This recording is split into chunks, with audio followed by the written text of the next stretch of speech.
Hey everybody, welcome back to Travel Trailer Nation. You've heard me say before that RVs and pets are somewhat similar in that your pets never get sick unless it's a weekend or you're going on a trip. And it's the same thing with RVs. I pulled out the trailer to go to Lake Whitney State Park, and the refrigerator would not light on propane. Ran great on electric. Propane, no go. Cleaned the igniter, put it back in. Checked the fuses, they were fine. It ended up being the board. And for reference, I'm going to attach a video of me just showing you basically where it's located, what I did. But it's not a how-to video. It's basically just to tell you, hey, if you run into this problem and you've checked things out and you think you've got a board issue, the board is not a big deal to replace. And it's not very expensive either. I think I paid just a little over $50 to get the new one on Amazon. There were a couple different ones that claimed to be the same item number, but when I looked at them, the reviews were wildly varied. So I went with one that had a very high review.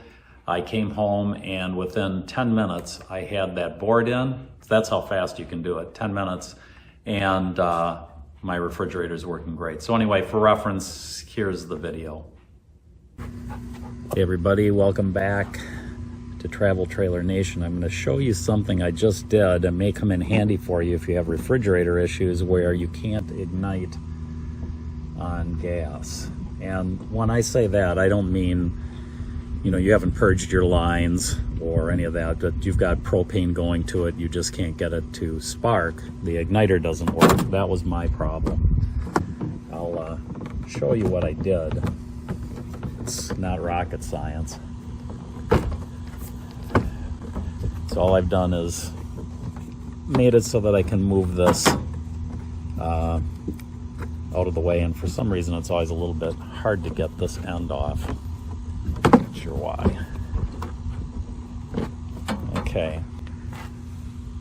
Also, on a side note, make sure that you always have that plug. They're really cheap. I think they're like $9 for 6 of them, but they will rot and break, and you don't want bugs going up in there.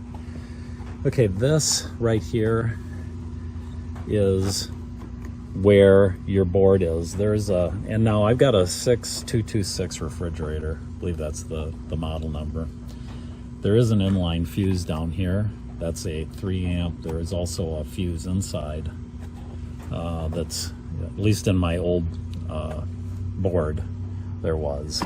It's easy to get these out. You just use a screwdriver and put it in this little slot under here and then pull away, and it should come right off for you, just like that.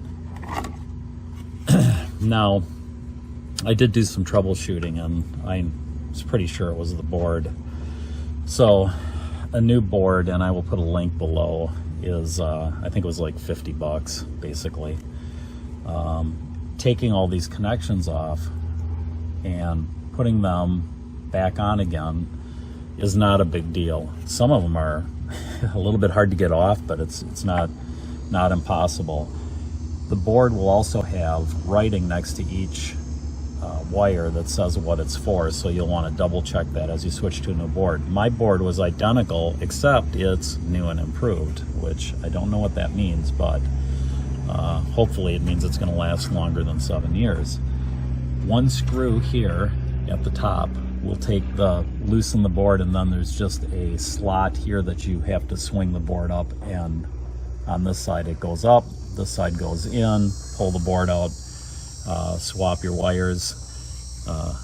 Turned my propane back on, and I had instant ignition, so I'm very happy about that. So that's just my summary of what I did. Total cost 50 bucks. I mean, I think it would have cost me probably 50 bucks to drive it over to an RV place, and then whatever they were going to charge per hour to do it. So it's an easy fix if you're pretty sure that's, you know, the problem. And I was pretty sure that was the problem. So that's it. So I hope this helps somebody.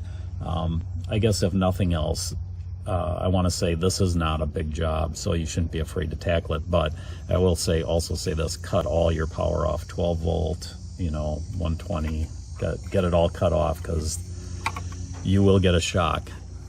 And I'm not into that at all. So anyway, till next time, happy camping.